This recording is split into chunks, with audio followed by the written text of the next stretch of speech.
Yeah, thank you so much. Happy evening. Wonderful session, great insight to start with from Nazar.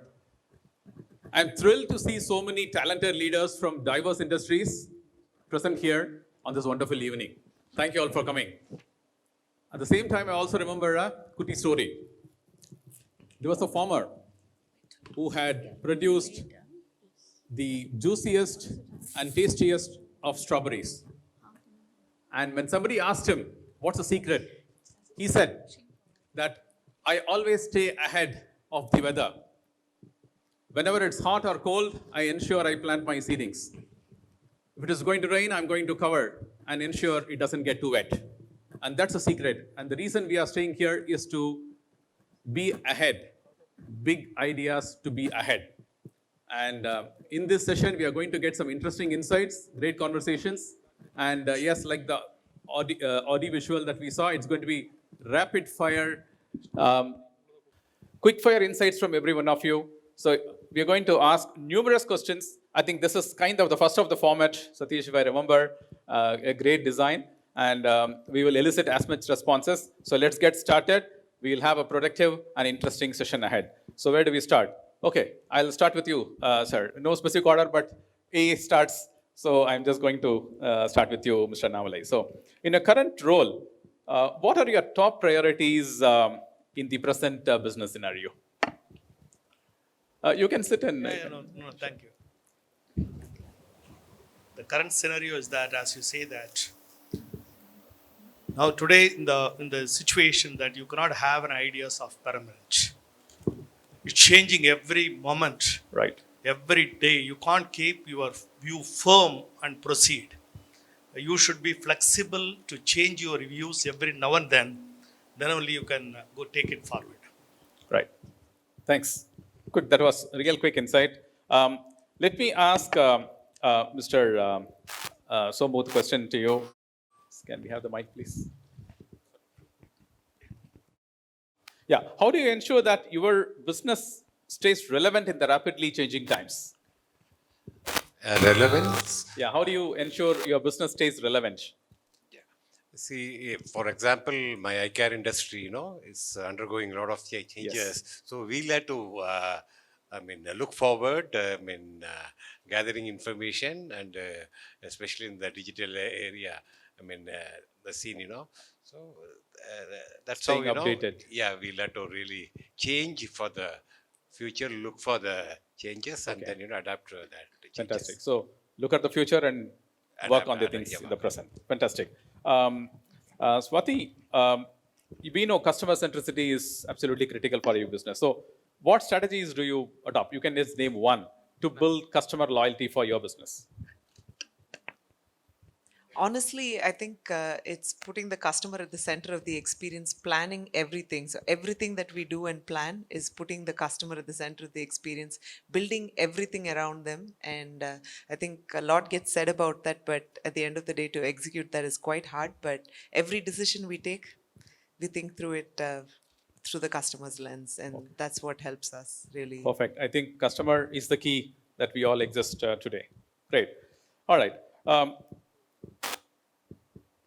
How important, Anusha, I will ask you, how important is sustainability and social responsibility for your business, and what are you doing about it? I love that question for me. Because I think, I was one of the persons who started social responsibility very early on, not knowingly. CSR being the big word, buzzword, and I'm having a startup in that, incidentally, you ask.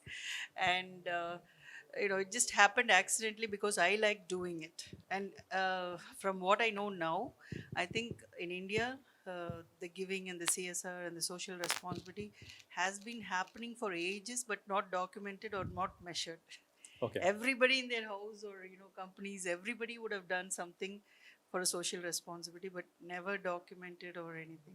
So it's interesting to see that, growing in a formal way. And I think going back to your question, I think for me, that has been the key.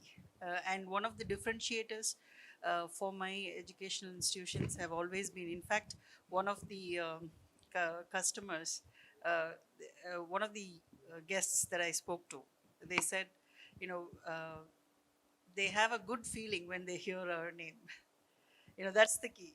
What social responsibility brings today, you know, in the perception of people is, you know, they identify a brand with the social responsibility. Good. And that's I think the become connect key. is better when you are Yes. socially conscious. Mr. Mani, over to you.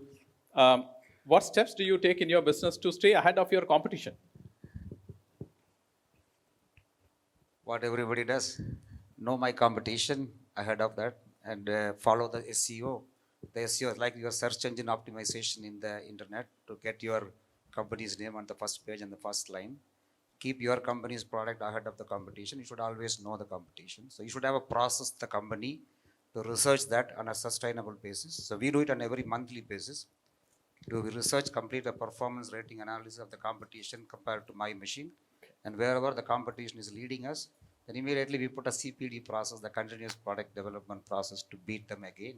And that they overtake it, we beat them again, we overtake it, beat them. It's a process. Okay, this is a continuous process, never ends. Okay, good. Always process. Super. Okay. I would like to ask, Prasanna, you are the IT. So you have expanded your business globally. What are the typical challenges that you faced when you actually expanded? See, normally today it's all businesses, though global, are local, right? So we can't really say that we face much challenges. It's kind of it has been like an easy walk to go from you can say from India to the US, right? Because everybody is talking the same language. Basically, we didn't have much of hurdles there when we ventured out. Okay. And let me ask, I think you are also from the IT background, so the connection to the question is, the critical success factors in expanding the business globally, what would you list out as the top three?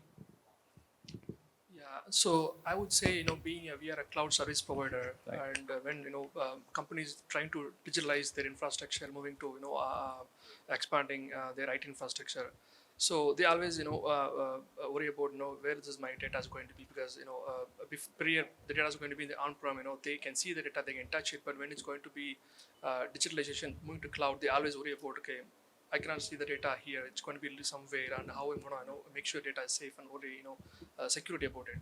So being understanding the customer requirements, make sure that the data is safe, and being part of their IT team, handling them, making sure their business run as usual, even though they are a digitalized environment, or expanding the business, and making sure that's confident to the customer, that's important, I say. Cool. Yeah, perfect. Good, thanks. Over to you, Ranjana. So, is there any kind of initiative in your firm that you foster a culture of innovation? Because that's the key today. Yeah, I think especially in food business, innovation is required Right. to stay relevant in the market space. So yes, we keep inviting chefs from the other cities and make sure the food is novel and food is modern and taking care of the needs of the city where I belong to. Yeah, we do that very often, inviting people from outside. So you get a mix of various flavors, so keep changing things. Naturally, it is required. The boredom does set into a food business to make sure that newness is there. Okay. So we invite people from outside, qualified chef to take care of 10 days of festival. That's what we do normally. Okay, great, thanks. What are some of the emerging trends that you see, from technology? Because you are from the human resource, so you'll be a better person to see the other side. What kind of changes are shifting, and how is it impacting your HR function? I'm purely on manufacturing sector of HR. So I see the real challenge or the developing trend. The technology is growing up in multiple folds. That kind of training base for the students to prepare for the future industry. That's a big challenge, and that has to be taken up by the education institutions and the industries together. That I see that development is very important, and that has to be taken care very meticulously by every sector. Okay, thanks. Anyone else who wants to take that question to add to his viewpoints? All right, over to you. Yeah, please. Yeah, how can you align your strategy with your long-term business goal? Do you have a challenge in aligning that because we are in a fast-paced environment? Definitely. It's hard to, first of all, think and answer a rapid round with a full plate of biryani in your stomach. But anyways, yes, two things, right? So it is about building something what customer needs instead of, building what we think it's good. I made the mistake of, building what I think was good. And trying to think ahead of, the competitors and the needs of the customers. Being in an agricultural industry, there is a lot of potential, and we are trying to build something which is for the future. We don't compare ourselves with the competitors, what they have built already, but we are trying to build something new, which is completely a new platform, and we would like to give a different perspective and different life to the agri sector. So we are trying to build and think ahead of everything else in this sector. Okay, thanks. To you, Arun. Question to you is, how do you balance your short and long-term goals? It's a tough walk. So I think I always have an end goal. That's my long-term vision. The end goal has to be very, very clear, but it's also very important to have a short-term, milestones. You were asking about the critical success factor earlier, right? So, depending on the stage of your business and your priorities, the critical success factors for now is different. At the same time, you need to keep your long-term, end game in mind. So, do you see it's a tough challenge balancing it? For me, I didn't feel it's a challenge. Okay. Nice. Okay, fantastic. Anyone else? Adil, do you face challenges in terms of balancing your short-term and a long-term goal? As an organization, we've always set long-term goals and we break them into parts so that it's easy to achieve them. So we don't find a challenge in achieving those long-term goals. Okay, so it's manageable. Okay, thanks. I think technology, Audi has a lot of tech. So what kind of tech disruption is AI actually bringing in? Can you throw some insights? So one part is like AI can give lots of insights, like your artificial intelligence, your driverless cars, your future, in manufacturing of the automotive industry. One disruption is it is replacing critical manpowers. So that is something very, the alternative that we need to look for. But one thing we can be very sure that it cannot replace a sales guy. So salesperson has to be a salesperson. He needs to sell still whatever artificial intelligence comes. It can give a forecast, but not the sales guy. Okay, not the robotic sales that might work. I don't think so. It'll work. It can give some kind of a more operandum for experience, but a sales guy has to still sell. Yeah. Okay, thanks.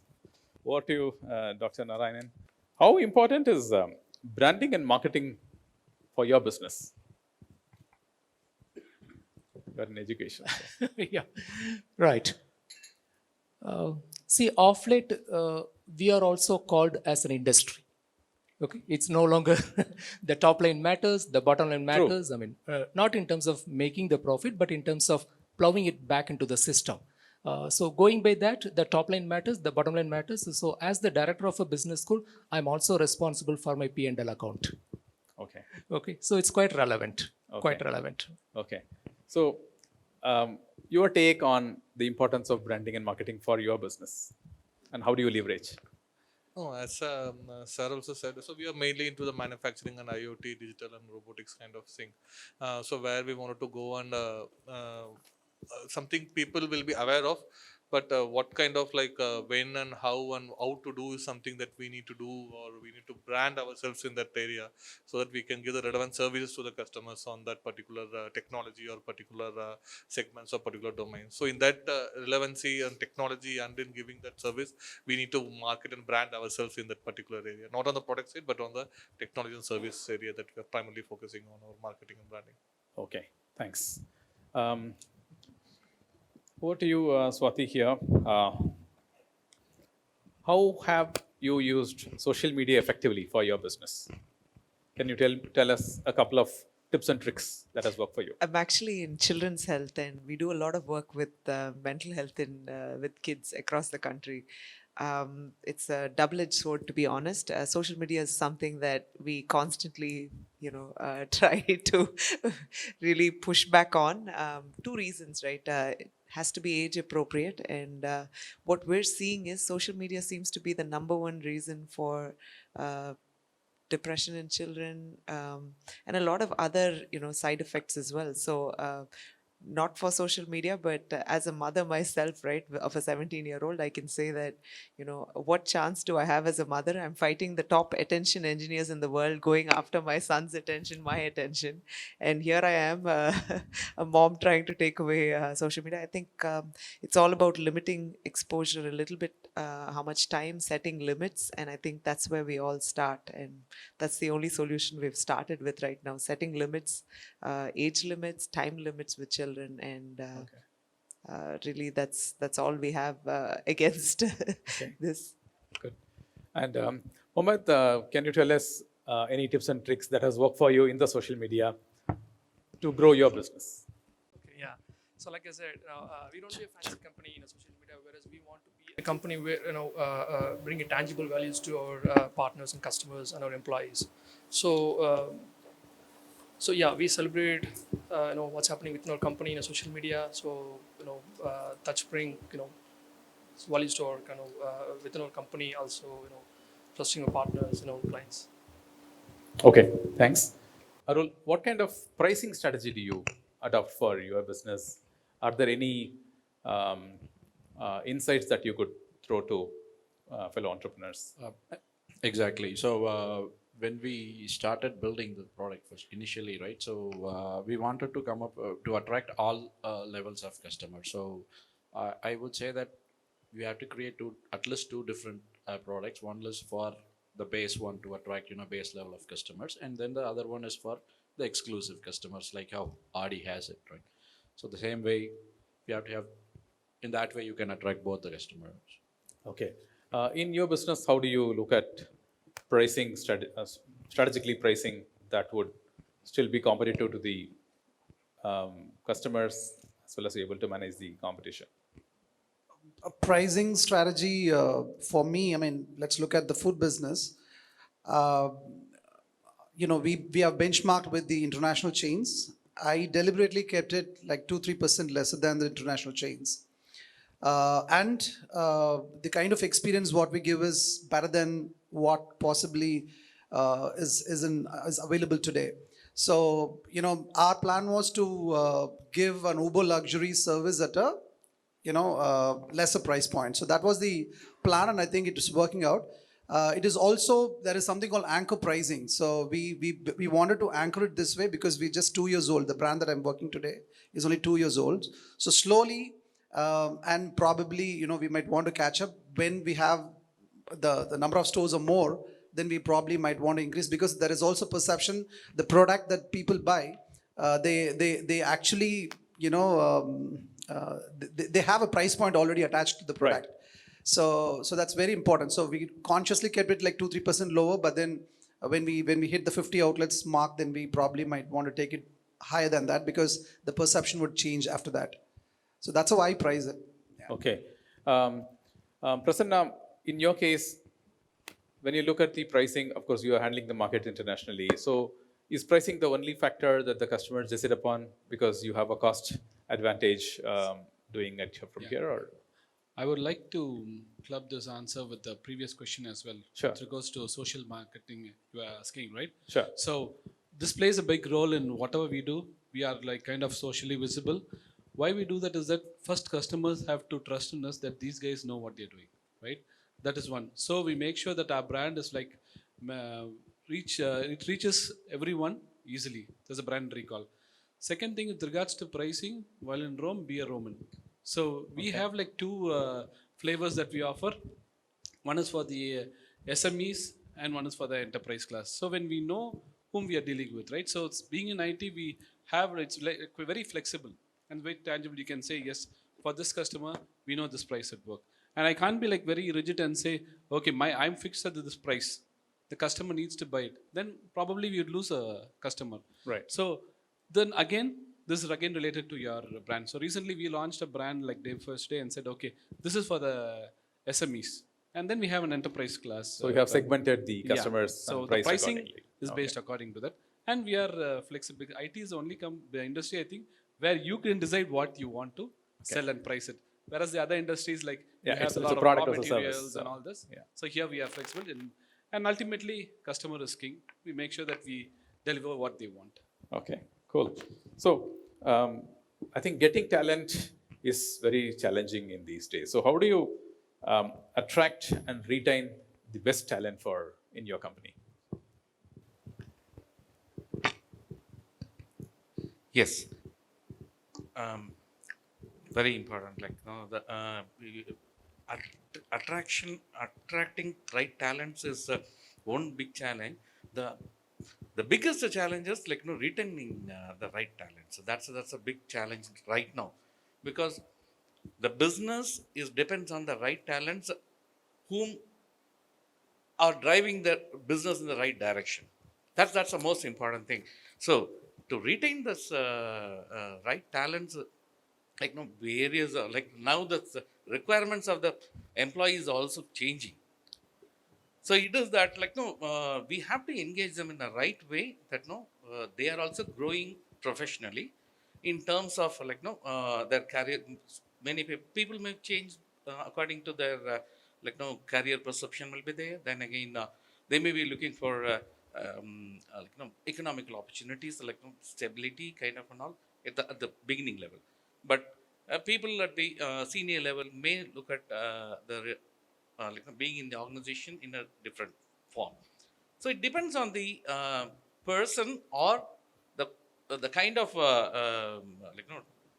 technical background or the subject matters what they are belonging to. That's important, and that has to be the particular strategy has to be derived according to the person and then again adopted.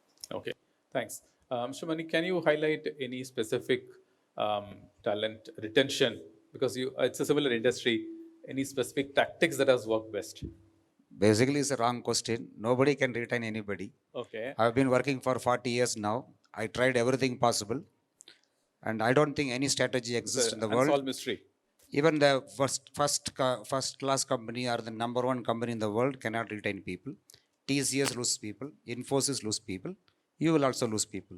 And you also know that. You just ask this question just for sake of asking. Is there any technique? Because there is no technique available in the world to retain people. Okay. And you try every technique, one day you will fail. You may retain for 2 years, third year you will leave. Because the world is changing. Change is the only permanent thing. It keeps on changing. Your retention strategy will keep on changing. You will change the strategy thinking that it will work. After 2 years, it will fail again. You keep changing. You cannot retain anybody, and especially the younger generation. Okay. The only people who stay back in the company who are passionate in what they are doing. And you cannot get more than 5-6% more than the passionate people. So what is that I believe in is that every organization, like a building, it stands on pillars. And your pillars is the passionate people. You identify some passionate people and completely build your business around them. The other people will come and go. When they come and go, these passionately people, that pillars, will keep training them. So the technique is that, do you have how many pillars? Example, you start with 4 pillars. You try to add 1 pillar every year more. So keep adding 1 pillar, passionate people, they love what they do, and they will take care of their business. And that is exactly what I did. I have some 6-7 people. They are with me for the last 15 years from the day one in the company. And I have 280 people today in the last 15 years, from starting from 5 to 280. Many people come and gone, but the pillars are intact. And I tried to, a strategy is that, the big idea is that, at least add 1 pillar, a passionate person in the company every year minimum, at least once in 2 years. And I deliberately, I keep a log. And then was I successful in this year by adding a pillar or not? So you should have a process by which you analyze that how can you convert or declare somebody who is passionate and can be a pillar to our organization or not. And then exactly what is that you go back and offer to them. You can always think about your P&L, your revenue, giving shareholders your money. What is in it for him? Why should he stay in your company? Why anybody should stay in your company? What is that you're offering other than the salaries? Whatever you give loan, you give bike, you give whatever you give, he will still go. Okay. Because he's not passionate. Thanks. So That's exactly the key. the crux is to build the pillars, identify the points and pillars. Okay, good. So retaining passionate, well, thanks. Retaining passionate people have been one of the secrets. So in your case, Mr. Somu, do you have any specific tactics or Yes, strategies? I encourage their new ideas. I treat them, equally, and the atmosphere we'll have to create in such a way that they like to work for us. This is the only way we can retain people. Encourage them and treating everybody equally. They think it's a very nice place to work. So that area, I am really I am successful in retaining many people. And if they want to grow, we will encourage them. We'll help them to grow. We in TIE, what we do, the same thing I do with employee cadres also. They want to go up, I'll help them, I'll mentor them, I'll let them start something on their own. That's also another way. Okay, thanks. Mr. Annamalai, to you, how aligned are your, let's say, marketing and sales function? I'm not very sure. Do you have a market? I guess you might have both the functions. Do you? No, marketing, that especially I am in the financial market. One thing is that the best way of marketing, creating my client to do marketing for me. That's the best way, because my marketing people are my clients. Only how you will make your clients to market for yourself, that a personal relationship. The relationship is most important to build, and not at money, not at anything else. The relationship. As long as you give a personal service that builds your clientele, they do the marketing for you. That marketing is the permanent marketing. They're my own marketing people. Fantastic. I think the reference and the way you build the rapport, the clients refer and then get you the business types. True. In your case, how does your marketing and sales function align? I think they are very interrelated in education, at least when you speak about it. Then there were days when education was not going into sales and marketing. It was supposed to be happening on its own, but now it's all become common, and it's happening in every doorstep, everywhere. But I think the key here is to differentiate sales and marketing itself for the brand. One of the things that I did as a research was, when I started, like how many people in 100 people, if I take 75% of the new customers or new students that we acquire have been referred by our previous alumni. Right. So that is the biggest thing. Keeping the brand promises, I think, will drive both for marketing and sales. And it's very interrelated in education. Okay, that's interesting. In your case, sir, do you have any specific marketing sales alignments in your business? Of course, we do marketing because we are very active in social media too. Taking into account the aspirations of the target group. Right. So we have a separate A&M budget, to be very honest with you, advertising and marketing budget. But sales, the hardcore sales doesn't happen, especially in education industry. Again, as Anusha rightly pointed out, more or less it happens through word of mouth. 50 to 60% of my admissions happening through word of mouth, referrals from alumni. That is the way we work. Okay, good. I think that's the best source of thing. Is your marketing and sales, are they at loggerheads, or do you have a sync? No, they are closely interrelated for our type of business as well, because whatever the marketing team does, at last it will convert into sales. It should be converted to sales by the sales team. So they work closely intact with each other. Getting into the customer base, building the customer base, and then that will be followed up by the sales team. So it's kind of a one single team working together for both of the activities. Like that's what we are pushing. Okay. Arun, is there a different take for you? There's a lot of marketing effort that goes in, and I'm sure customers have to be converted when they walk in. So for us, the sales and marketing is nothing. We cannot separate. Both are synergy. Like it can work. Say, now the team is working, conducting this event. For us, the sales and marketing is not only selling a product or giving a communication. It's all about giving an experience. So experience is what is going to give you more, brand perspective or profit perspective or money perspective. So we are in the experience economy. Right. So like soon you're going to get the charge admissions for all your malls. Why you want to go for a mall, pay for you're going to pay for an experience there. So similarly, people buy people first, then obviously product. Meanwhile, there is a filler called experience. Right. So experience is something people want to pay more. And what is that? That is what it's all about. So that's called experience economy. The sales and marketing, our perspective is fully concentrated on that. So we give Q Drive as an example, like customer gets an experience. Today, the CXO conference, which is happening here, it is an experience for the people. Next, I think this experience marketing, experience economy is going to be a real importance. Great. I think we used to talk about customer service, then we talk about customer loyalty. Correct. Today we talk about customer experience. So it's very important. I think managing the experiences will help you It's get very more important. business. Say your Starbucks coffee, you pay for 700 rupees, you pay for the experience. Right. So you can get a coffee for 30 rupees, and but still you pay for 700 rupees. There you get your experience. Yeah. So pricing is not a challenge as long as you provide experience. Okay. Adil, could you highlight any interesting trends that you are able to see in the market? What kind of shifts that are happening, which was not there pre-pandemic and that you see today?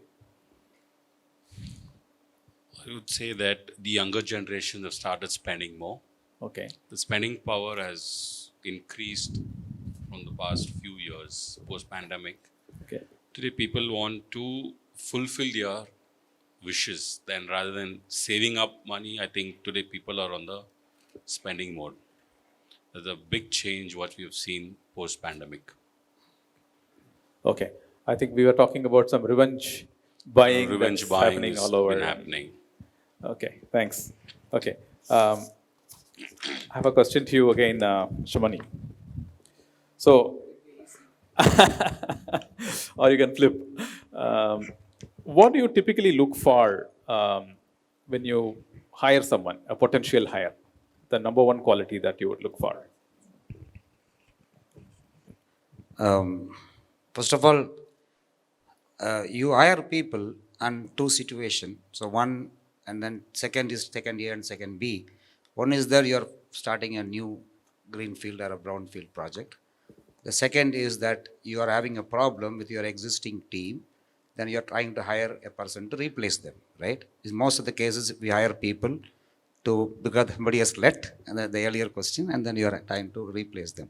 So obviously somebody has left, and then you know what quality he had, what skills he had, how much he was contributing. So you will try to hire somebody who is better than him, or at least at par with him. No?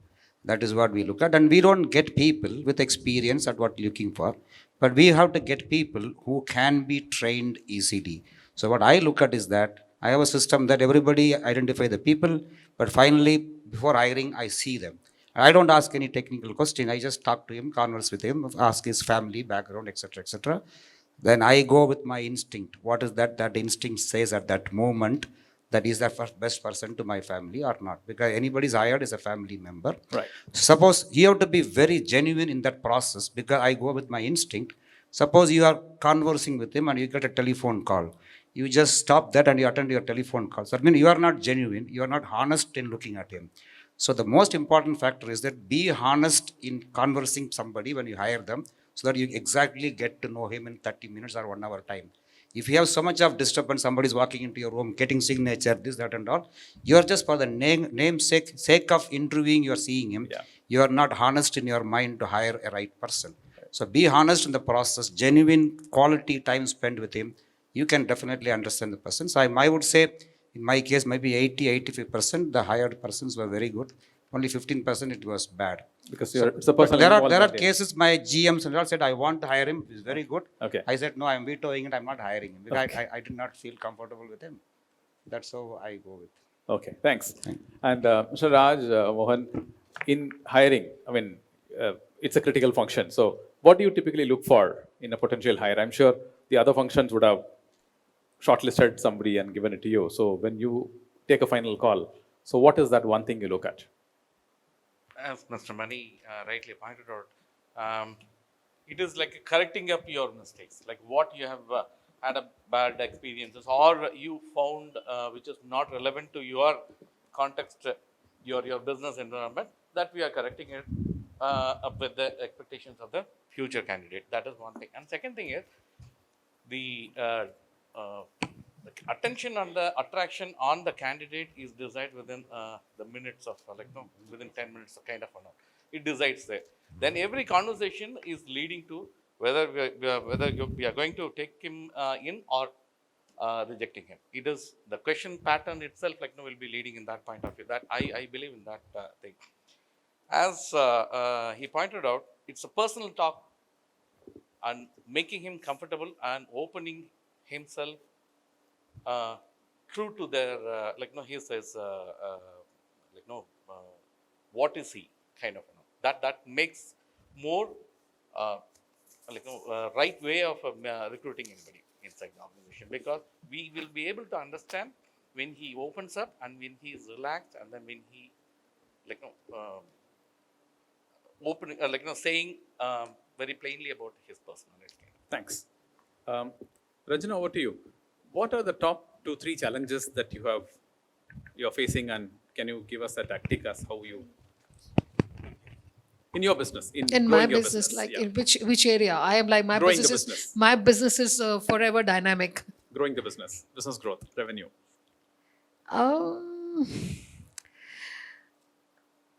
Actually, there is since I am on a growth right now, and Yes. I've just opened the 4th venture of mine, so I don't see a problem there. Things are Scaling fine. is not an issue. Scaling is not an issue as long as it's a very process and driven and standardization. So we have to be very clear which segment I want to grow the business, and today's time and age, my business is going to be catering to generation alpha in next 3 to 4 years.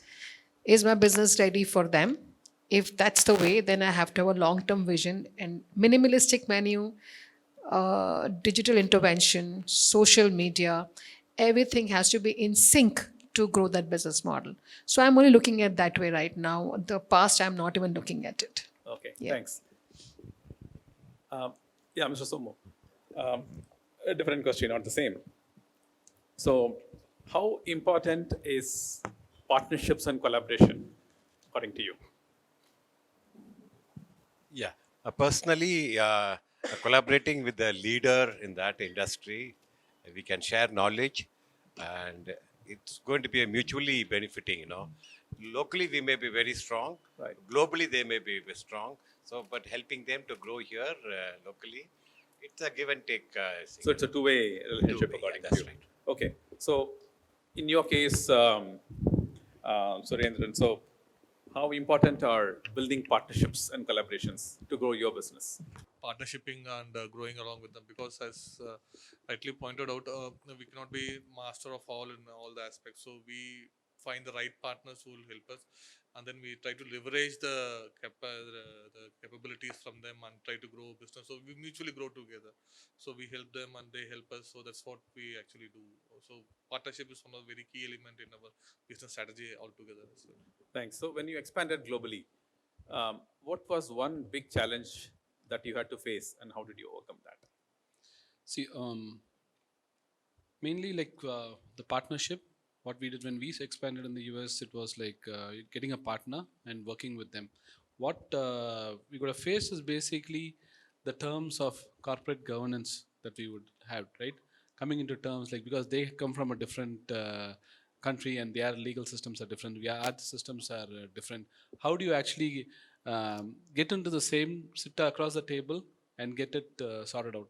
That was the one challenge that we faced, but eventually over a couple of talks and why we are actually getting into that partnership. Okay. It's like a win-win, right? So we want to enter the US market and they want to take advantage of the geographical position we are in. So that is why. So when you think about the base, and when the base was set right, I think it was easy to go. Otherwise, it was like a lot of the corporate governance was the issues that we had, but that was easily sorted out. More of a compliance and regulatory and other aspects of it. Do you have collaborations, partnerships for your business?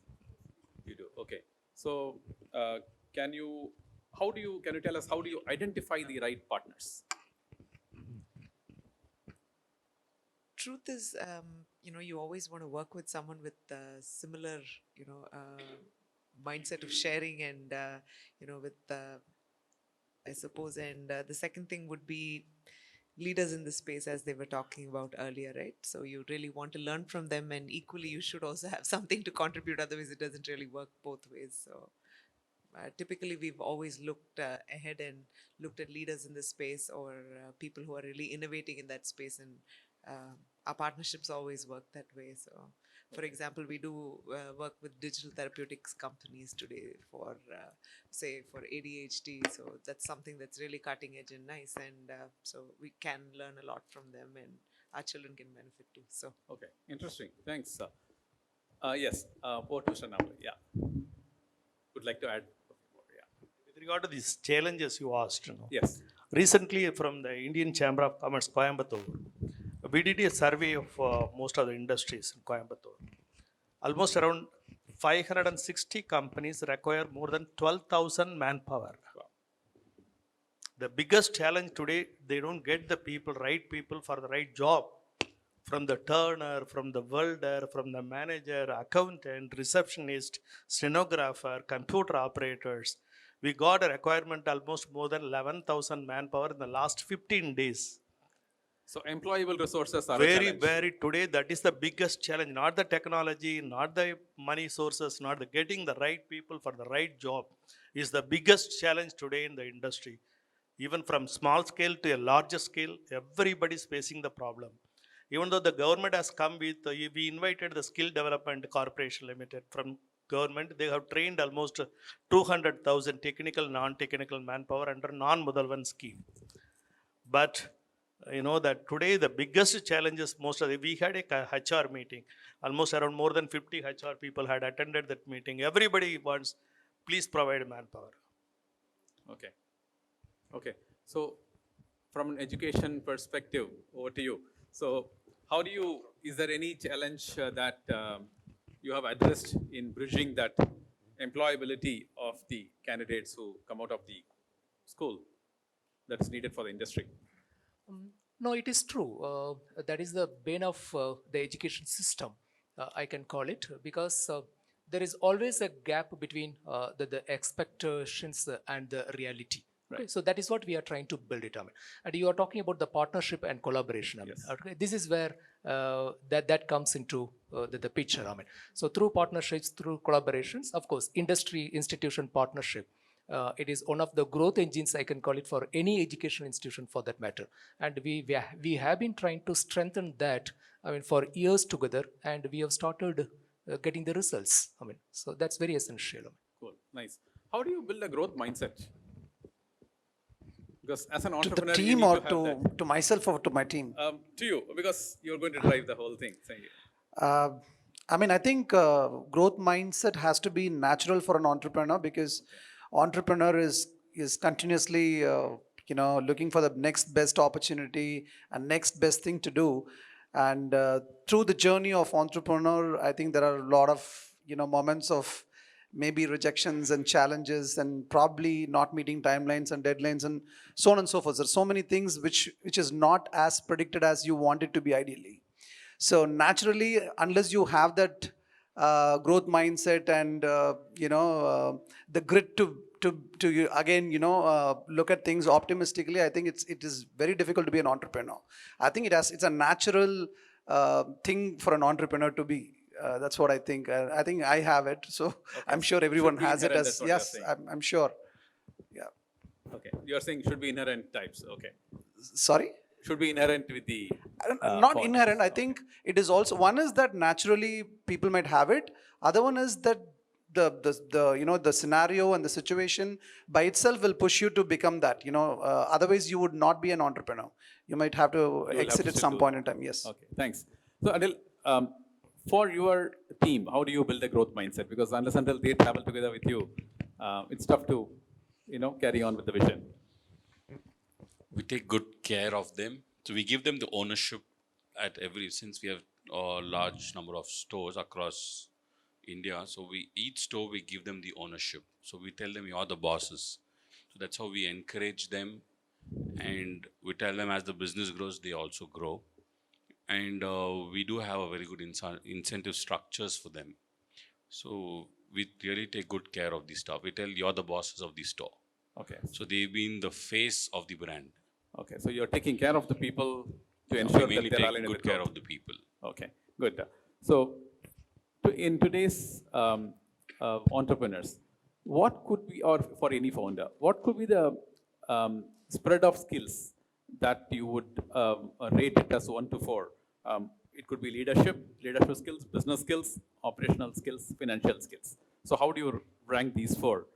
So typically in my business, I think what they need is the craft has to be the number one, because food is finally about good skills. So that if they're in that department, that is number one. So if they're in there, so you can't say everyone they should be leaders. If they're managers, then they have to be good leaders. But if they're working in the kitchen, the craft will matter more. And if they are handling the customer care, that sensitivity has to be there. So you can't put them in only one segment and say you should be a leader. It doesn't work like that. Typically in a food business, I would say that. Okay. Whichever area they're working, that skill set is very, very important to me. Okay. Yeah. So it varies as per industries, yes, that you're saying. Okay, good. Over to you, Arul. To young entrepreneurs, what would be the advice that you would like to give, and what kind of pitfall they should avoid? As I mentioned earlier, being an entrepreneur, you just always have to think what is needed to the market, what is needed for the customer. It is not about what we think is good. Okay. Because I have made that mistake, so I'm just saying that again. And always think about the future, and think about the partnerships which you are going to build, because one person cannot build everything. So it has to be a collaborative effort. Even though you have good ideas, you need partners definitely to grow, and you need a good team to build, and you need a good base to grow for that. Good, thanks. Prasanna, what would be your advice to entrepreneurs? So he stole your answer. Young entrepreneurs is that first thing is the idea that you have should be mission critical. Okay, it should, what he said, that it should, what I'm thinking is a great idea is really not a great idea. It should be like thought about, discussed. The idea should be bounced and said, yes, this is a good product. Because these days you can see a lot of people coming up and say, yeah, we're a startup. Yeah, I have this idea. I'm going to do this. And many reasons why they fail is because it's not thought about deeply. And it is not like brainstormed with others. Because everybody thinks that I may come up with something which I think is great, but actually it isn't. So that is why they think, okay, I have this, I'm a startup, and then they come up and say, yeah, I'm going to do this, and eventually fail. The second thing I would say is, make sure your personal finances are covered. Okay. Because people, if they're not able to take care of them for the minimum 2 to 3 years, when they start up, it is when they fail. If they're able to sustain for 3 years, then they're able to take it forward. Good point. So these are the two things. The product or the technology should be mission critical, and it should be disruptive. Like Nazar said, disrupt yourself, right? It should be disruptive and take care of your finances. Thank you. Good. Mohamed, what role do you think mentors or advisors play, and how is it beneficial for your business? Okay, so mentors play in the role where we really required down in the situation where for a young entrepreneur like me or business persons. So what to do on the business where the challenges we hitting low. So that's important key role on the mentors. Okay, that we have inspirations from them. Okay, not let it down and taking advice from them. Okay, what is we can do from the experienced people and advice. So that's give a visibility or strong confidence that okay, this is not something and we can go move forward on it. Right. Thanks. Swathy, what do you think the role of a mentor or advisor? How does it help businesses? I think extremely important, especially for women, because two things, right? It's great to have a circle to lean on, and somebody's always done and been in the place where you are. So rather than struggling through and breaking ceilings, it's easier if we all try to break it together. So True. And so I really think it's extremely important to learn from people who've already been there before and done, bigger, better things. Okay, good. And Arun, to you. How do you stay updated? So no problem in this world. I think technology is gone like anything. Just be mindful. Open your eyes and ears. I think everything is an opportunity for us to learn. Okay. Just come outside and see lots of thoughts. Just don't be a closed mindset. Be open in the market, or be open wherever you are. You get lots of insights and ideas. Even a small tree can teach you lots of lessons. Absolutely. So Learning is everywhere. Learning is everywhere. So the most important part is unlearn and learn. Okay. So Thanks. sometimes you have to be unlearn. Sure. And how do you stay updated with what's happening around?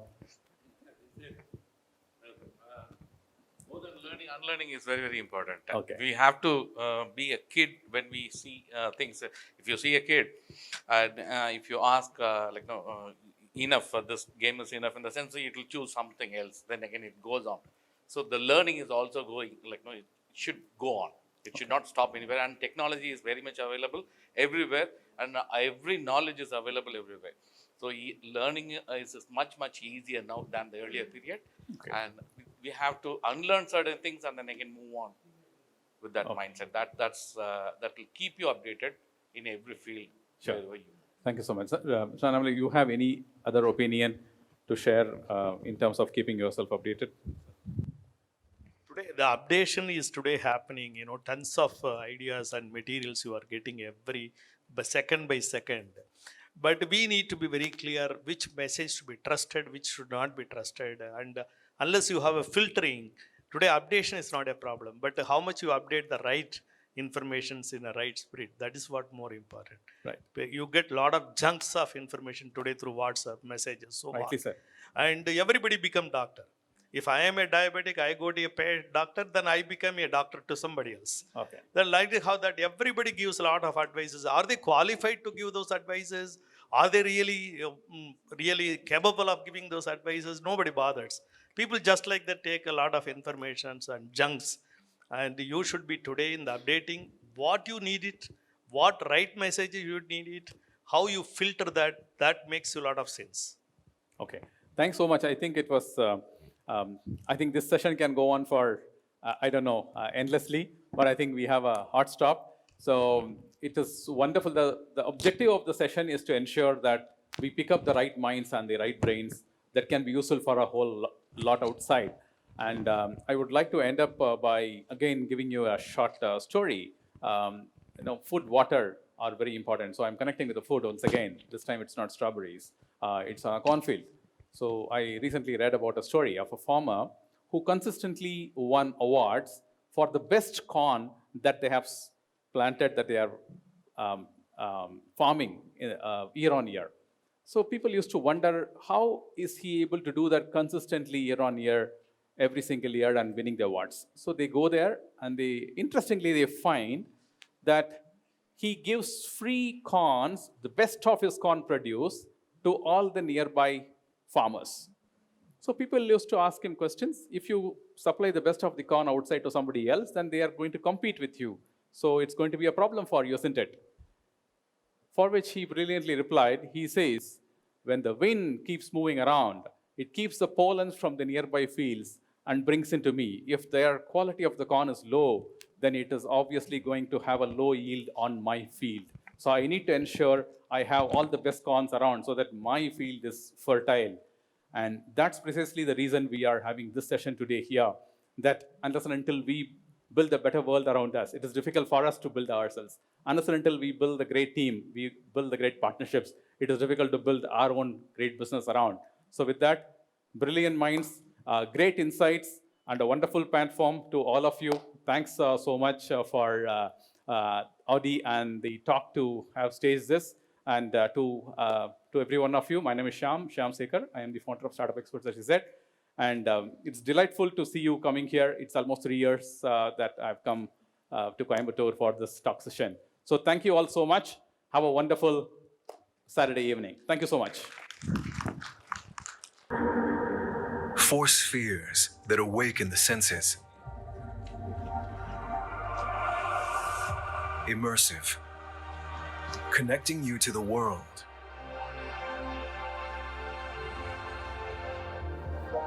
Automated, Digital, powered by a sustainable ecosystem.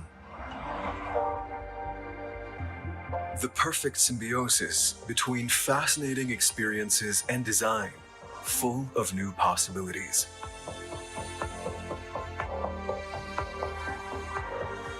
See the world with new eyes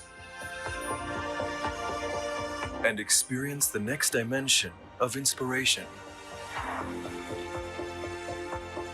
A new era of high-class mobility.